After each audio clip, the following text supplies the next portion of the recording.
2020년 비영리 민간단체 공익활동 지원 사업. 세 번째 섹션은 정말 우리가 중요한 분들을 모셨습니다. 특히 이 아동학대 사례를 그 법조 일선에서 담당하고 계신 김소슬 변호사님 소개하겠습니다. 안녕하세요. 저는 김소슬 변호사입니다. 저는 인천에서 변호사로 활동하면서 다양한 사건들을 수행하고 있습니다. 최근에는 행위자의 변호인으로서 아동학대 사건을 수행하였습니다. 네, 그 경험이 오늘 잘 드러나서 우리 그 부모님들이 이렇게 하면 안 되겠구나 하는 그런 교훈이 될 것 같습니다. 세 번째 발제 부탁드립니다. 세 번째 섹션의 김소슬 변호사입니다. 지금부터 아동학대 범죄의 처벌 등에 관한 특례법에 대해서 알아보도록 하겠습니다. 줄여서 아동학대 처벌법이라고 부르는 이 법은 아동학대 범죄의 처벌 및 그 절차에 관한 특례와 피해 아동에 대한 보호 절차 및 아동학대 행위자에 대한 보호 처분을 규정함으로써 아동을 보호하여 아동이 건강한 사회 구성원으로 성장할 수 있도록 함을 그 목적으로 하고 있습니다.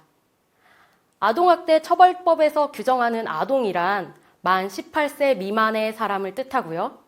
보호자란 우리가 흔히 알고 있는 친권자뿐만 아니라 후견인, 아동을 보호, 양육, 교육하거나 그러한 의무가 있는 자, 또한 업무, 고용 등의 관계로 사실상 아동을 보호, 감독하는 자까지 포함합니다. 그럼 제일 중요한 아동학대란 무엇일까요? 아동학대란 보호자를 포함한 성인이 아동의 건강 또는 복지를 해치거나 정상적 발달을 저해할 수 있는 신체적, 정신적, 성적 폭력이나 가혹행위를 하는 것과 아동의 보호자가 아동을 유기하거나 방임하는 것까지 포함합니다. 그렇다면 아동학대 범죄가 발생했을 때 아동학대 처벌법에 따라서 법원이 아동학대 행위자에게 내리는 임시조치 결정에 대해서 알아보도록 하겠습니다. 임시조치 결정이란 아동학대 범죄가 재발될 우려가 있거나 아동학대 범죄의 원활한 조사, 심리 또는 피해 아동에 대한 보호를 위해서 필요하다고 인정되는 경우에 해당 아동학대 사건에 대한 법원의 최종 판결이나 결정이 내려지기 전에 관할 법원 판사가 아동학대 행위자에게 임시적으로 내리는 조치입니다. 임시조치는 검사가 관할 법원에 그 결정을 청구할 수 있는데요. 검사는 아동학대 범죄 재발 우려가 있는 경우에 직권으로 법원에 아동학대 행위자에 대한 임시조치 결정을 청구할 수 있고요. 또한 아동학대 사건을 직접 담당하는 사법경찰관이나 보호관찰관이 검사에게 임시조치 결정을 법원에 청구해달라고 신청할 수 있습니다. 뿐만 아니라 피해 아동, 그 법정 대리인, 변호사는 검사나 사법경찰관에게 임시조치 결정의 청구 또는 신청을 요청하거나 임시조치 청구에 대해서 의견을 진술할 수도 있습니다. 임시조치 결정은 아동학대 행위자가 아동학대 행위를 한 행위지, 아동학대 행위자가 거주하고 있는 거주지, 또는 아동학대 행위자가 현재 소재하고 있는 현재지를 관할하는 가정법원이 관할법원이 됩니다. 다만 그 지역에 가정법원이 설치되어 있지 않은 경우에는 그 지역의 지방법원 또는 지원이 관할법원이 됩니다. 이제 임시조치 결정의 내용에 대해서 알아보도록 하겠습니다. 판사는 청구를 받은 경우 아동학대 범죄의 원활한 조사, 심리 또는 피해 아동에 대한 보호가 필요하다고 생각되는 경우에는 결정으로서 아동학대 행위자에 대한 임시조치 결정을 할 수 있는데요. 그 내용을 살펴보면 1호는 피해 아동 또는 가정 구성원의 주거지로부터 퇴거 등의 격리 조치, 2호는 피해 아동 또는 가정 구성원의 주거, 학교 또는 보호시설 등에서 100m 이내의 접근 금지 조치, 3호는 피해 아동 또는 가정 구성원에 대한 전기통신을 이용한 접근 금지 조치. 여기서 전기통신을 이용한 접근에는 예를 들어서 문자, 전화, 메일 등을 보내는 것이 포함됩니다. 4호는 친권 또는 후견인 권한 행사의 제한 또는 정지 조치. 5호는 아동보호 전문기관 등의 상담 및 교육 위탁 조치. 6호는 의료기관이나 그 밖의 요양시설의 위탁 조치. 7호는 경찰서의 유치장, 또는 구치소의 유치 조치입니다. 아동학대 처벌법은 각 임시조치를 병가할 수 있다고 규정하고 있어서 한 번에 여러 개의 임시조치가 내려질 수 있는데요. 예를 들어서 아동학대 행위자에게 피해 아동이 있는 보호시설에서 100m 이내의 접근을 금지하고 피해 아동에게 전기통신을 이용한 접근을 금지하고 동시에 아동학대 행위자를 상담 위탁하는 내용으로 임시조치 결정이 내려질 수 있는 것입니다. 임시조치 기간은 원칙적으로 2개월을 초과할 수 없습니다. 하지만 법원은 피해 아동의 보호를 위해서 그 기간을 연장할 필요가 있다고 인정하는 경우에는 결정으로 1호 격리조치, 2호 100m 이내 접근 금지 조치, 3호 전기통신을 이용한 접근 금지 조치는 2차례에 한해서 그리고 4호 친권 제한 조치, 5호 상담 및 교육 위탁 조치, 6호 요양시설의 위탁 조치, 7호 유치 조치는 단 한 차례에 한해서만 그 기간의 범위에서 연장할 수 있습니다. 학대 행위자에게 임시조치 결정이 내려진 경우에 학대 행위자는 어떻게 불복할 수 있을까요? 우선 아동학대 행위자는 임시조치 결정 자체는 인정하지만 정당한 이유가 있어서 결정이 도중에 취소되거나 그 종류가 변경될 필요가 있는 경우에는 관할 법원에 이를 신청할 수 있습니다. 법원은 신청이 있는 경우 또는 법원의 직권으로 정당한 이유가 있는 경우에 임시조치를 도중에 취소하거나 그 종류를 변경할 수 있습니다.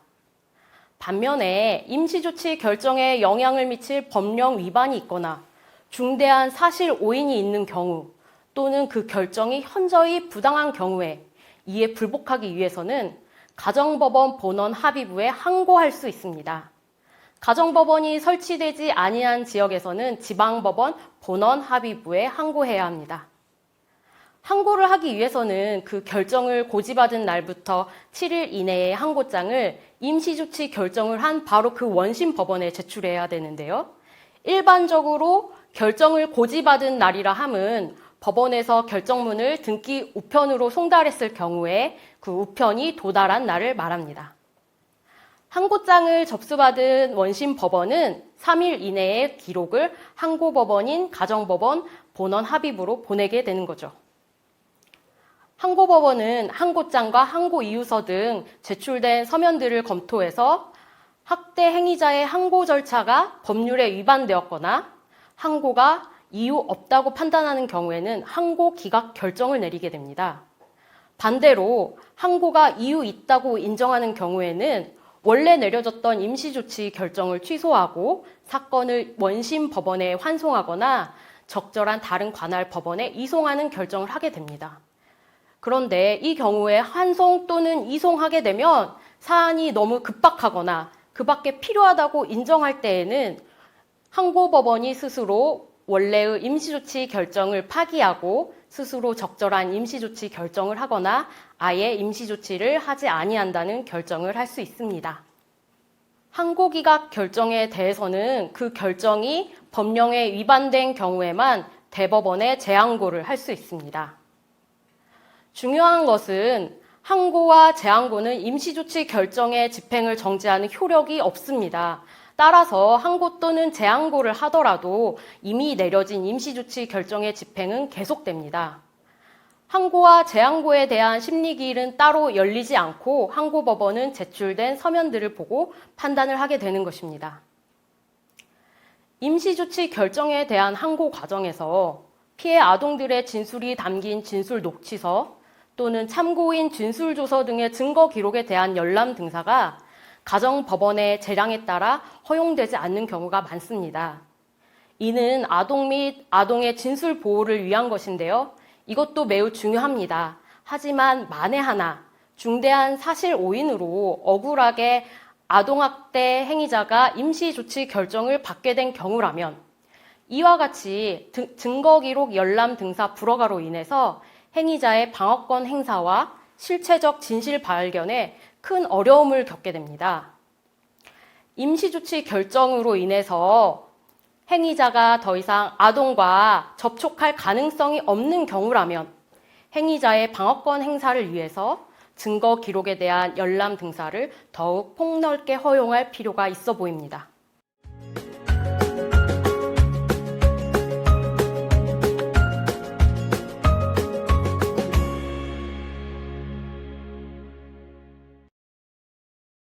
세 번째 섹션 계속 이어서 아동학대 범죄를 수사한 검사가 아동학대 행위자에게 내리는 처분에 대해서 알아보도록 하겠습니다.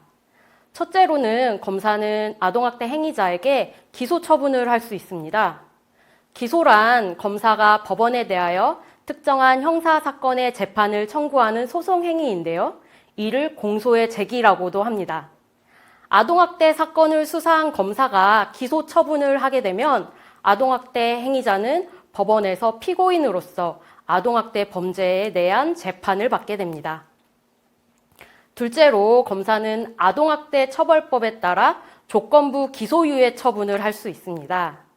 기소유예란 범죄 혐의가 충분하고 기소하여 형사 재판을 받도록 할 요건이 충분히 구비되어 있음에도 범인의 연령, 성향, 지능과 환경, 피해자에 대한 관계, 범행의 동기, 수단과 결과, 범행 후의 정황 등을 참작해서 공소를 제기하지 아니하는 것을 말합니다.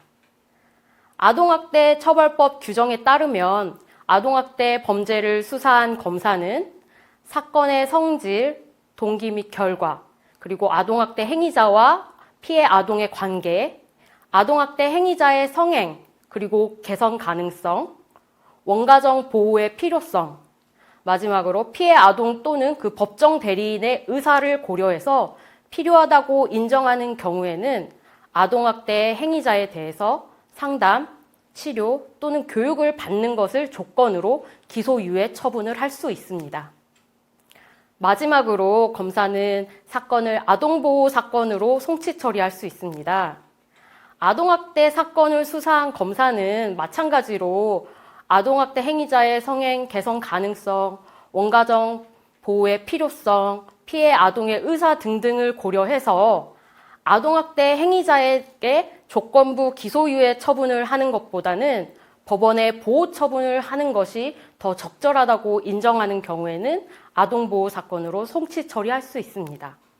뿐만 아니라 피해자의 고소가 있어야 공소를 제기할 수 있는 친고죄에 해당하는 아동학대 범죄에서 피해자의 고소가 없거나 취소된 경우, 그리고 피해자의 명시적인 의사에 반해서 공소를 제기할 수 없는 반의사 불벌죄, 예를 들어서 폭행죄에 해당하는 아동학대 범죄에 대해서 피해자가 처벌을 희망하지 않는다는 의사를 표시하거나 처벌을 희망한다는 의사표시를 했다가 이를 다시 철회한 경우에는 해당 아동학대 범죄 사건에 대해서 공소 제기를 할 수 없게 됐기 때문에 이 사건을 아동보호 사건으로 처리할 수 있습니다. 검사는 이 경우에 사건을 관할 가정법원으로 송치하는데요. 이 경우 학대 행위자는 형사 재판이 아닌 아동보호 사건의 심리를 받게 됩니다. 심리 결과에 따라서 형벌보다 상대적으로 훨씬 가벼운 보호 처분 혹은 아예 처분을 하지 아니한다는 결정을 받게 됩니다. 보호 처분은 형법상의 형벌이 아니기 때문에 전과 기록이 남지 않고요. 다만 수사 기록은 남게 됩니다. 덧붙여서 검사가 기소해서 형사 재판이 이미 진행 중인 상태더라도 담당 형사법원이 사건을 심리한 결과 형벌이 아닌 아동학대 처벌법에 따른 보호 처분을 하는 것이 적절해 보인다고 인정하는 경우에는 법원의 결정으로 사건을 다시 관할 가정법원의 아동보호 사건으로 송치할 수도 있습니다. 그렇다면 아동보호 사건으로 송치된 경우 아동학대 행위자에게 내려지는 보호 처분에 대해 알아보도록 하겠습니다. 검사 또는 형사법원이 결정으로 아동보호 사건으로 송치한 경우 아동학대 행위자는 형사재판이 아닌 가정법원에서의 아동보호 사건 심리를 받게 되는데요. 이때 아동학대 행위자는 자신의 아동보호 사건에 대해서 변호사를 보조인으로 선임하여 조력을 받을 수 있습니다. 그리고 법원에서 지정한 심리 기일에 행위자 본인은 직접 법정에 출석해야 합니다. 아동보호 사건의 경우 사생활 보호나 가정의 평화와 안정을 위해서 그 심리를 비공개로 진행할 수도 있습니다. 아동학대 처벌법은 1호부터 8호까지 총 8가지의 보호처분을 규정하고 있는데요. 간단하게 알아보면 1호는 피해 아동 또는 가정 구성원에 접근하는 행위의 제한 처분, 2호는 피해 아동 또는 가정 구성원에게 전기통신을 이용하여 접근하는 행위의 제한 처분, 3호는 피해 아동에 대한 친권 또는 후견인 권한 행사의 제한 또는 정지 처분, 4호는 사회봉사 수강명령 처분, 5호는 보호관찰 처분, 6호는 감호 위탁 처분, 7호는 치료 위탁 처분, 8호는 상담 위탁 처분입니다. 아동학대 처벌법은 임시조치 결정과 마찬가지로 각 보호처분도 병가할 수 있다고 규정하고 있는데요. 따라서 아동학대 행위자는 한 번에 여러 개의 보호처분을 받을 수 있습니다. 아동학대 행위자에게 피해 아동에 대한 접근 제한, 전기통신 접근 제한, 친권 행사 제한 정지 처분이 내려진 경우에는 피해 아동을 아동학대 행위자가 아닌 다른 친권자 또는 친족 또는 아동복지시설 등으로 인도할 수 있습니다. 원칙적으로 각 보호처분의 기간은 1년을 초과할 수 없습니다. 이때 사회봉사 수강명령의 경우에는 그 시간을 각각 200시간을 초과할 수 없습니다. 다만 법원은 보호처분이 진행되는 동안 필요하다고 인정하는 경우에 직권 또는 검사 등의 청구에 의해서 결정으로 단 1회에 한정해서 보호처분의 종류와 기간을 변경할 수 있습니다. 보호처분의 종류와 기간을 변경할 때에도 종전의 처분 기간을 합산해서 각 보호처분의 기간을 2년을 초과할 수 없습니다. 수강명령과 사회봉사 시간은 각 400시간을 초과할 수 없습니다. 법원은 아동학대 행위자의 성행이 교정되어 정상적인 가정생활이 유지될 수 있다고 판단하거나 그 밖에 보호처분을 계속할 필요가 더 이상 없다고 인정하는 경우에는 직권 또는 검사, 피해 아동, 그 법정 대리인, 변호사 등의 청구에 의해서 결정으로 보호처분의 전부 또는 일부를 종료할 수도 있습니다. 아동학대 행위자가 그 결정받은 보호처분을 이행하지 않는 경우에는 어떻게 될까요? 우선 법원이 아동학대 행위자에 대해서 내린 보호처분 중에서도 접근행위 제한 처분, 전기통신을 이용한 접근행위 제한 처분, 친권 행사의 제한 정지 처분, 이뿐만 아니라 임시조치 결정 중에서도 주거로부터 퇴거 등 격리 조치, 100m 이내의 접근 금지 조치, 전기통신을 이용한 접근 금지 조치, 친권의 행사 제한 정지 조치의 경우 이를 이행하지 아니하는 경우에는 보호처분 등의 불이행죄에 해당해서 2년 이하의 징역 또는 2천만 원 이하의 벌금 또는 구류에 처할 수 있습니다. 만약 보호처분 등의 불이행죄를 상습적으로 범한 경우에는 가중하여 5년 이하의 징역이나 5천만 원 이하의 벌금형에 처해질 수 있습니다. 또한 법원은 보호처분 결정을 받은 아동학대 행위자가 사회봉사 수강명령 처분, 보호관찰 처분, 감호 위탁 처분, 치료 위탁 처분, 상담 위탁 처분을 이행하지 아니하는 경우에는 직권 또는 검사, 피해 아동, 그 법정 대리인, 변호사 등의 청구에 의해서 결정으로 그 보호처분 자체를 취소할 수 있습니다. 이 경우에는 보호처분을 취소한 법원은 검사가 아동보호 사건으로 송치했던 사건인 경우에는 관할 법원에 대응하는 검찰청의 검사에게, 법원이 아동보호 사건으로 송치했던 사건인 경우에는 송치했던 법원에 이송하게 됩니다. 이렇게 된 경우에는 아동학대 행위자는 아동학대 범죄에 대해서 형사재판을 받게 되는 것입니다. 따라서 아동학대 행위자가 보호처분을 불이행할 경우 보호처분 등 불이행죄로 형사재판을 받거나 아동학대 범죄에 대하여 형사재판을 받게 되는 것입니다. 형사재판에서 유죄가 인정되어 형벌을 받을 경우 아동보호 사건에서 보호처분을 받은 것과는 달리 전과 기록까지 남게 되는 것입니다. 보호처분 결정에 대한 불복 방법은 항고와 재항고인데요. 이것은 앞서 살펴봤던 임시조치 결정에 대한 항고와 재항고 절차와 동일합니다. 보호처분 결정에 영향을 미칠 법령 위반이 있거나 중대한 사실 오인이 있는 경우 또는 그 결정이 현저히 부당한 경우에 가정법원 본원 합의부에 항고할 수 있고 그 항고는 결정을 고지받은 날부터 7일 이내에 해야 하는 것까지 그 절차가 모두 동일합니다. 이 경우에도 항고와 재항고는 결정의 집행을 정지하는 효력이 없어서 항고와 재항고를 하더라도 보호처분 결정의 집행은 계속됩니다. 지금까지 아동학대 처벌법에 따라 아동학대 행위자에게 내려지는 법원의 결정과 검사의 처분 등에 대해서 알아보았는데요. 만약 아동학대 범죄를 행해서 또는 사실 오인으로 인해서 억울하게 아동학대 처벌법의 적용을 받게 되는 경우에는 그 절차 진행 및 불복 절차에 대해서 잘 숙지해서 대응하시면 되겠습니다. 물론 아동학대 범죄를 저지르지 않고 아이의 마음을 알아주는 것이 가장 중요하겠죠. 네, 혼내지 말고 마음을 알아주세요. 세 번째 섹션 우리 김소슬 변호사님이 그 길고 어렵고 무거운 법률을 이렇게 두 차례 20분에 걸쳐서 설명을 해주셨는데요. 어떠세요? 지금 이렇게 설명을 해주신 거를 우리 이제 시청자들이 보실 거 아니에요? 어떤 게 제일 궁금해할 것 같으세요? 아무래도 제일 궁금해하실 것 같은 것은 아동학대 행위자가 결정을 받았을 때 그 불복하는 방법에 대해서 제일 궁금해하실 것 같습니다. 법원의 결정을 갑자기 통지받은 경우에 변호사가 아닌 일반인의 경우에는 갑작스럽기도 하고 뭐 해당 법률이나 뭐 절차에 대해서 전혀 아는 바가 없기 때문에 그저 막막하고 어떻게 대처해야 할지 몰라서 그 법률에서 정하고 있는 불복 기간을 그대로 놓쳐버릴 수도 있습니다. 네. 따라서 그 부분 제일 궁금해하실 것 같습니다.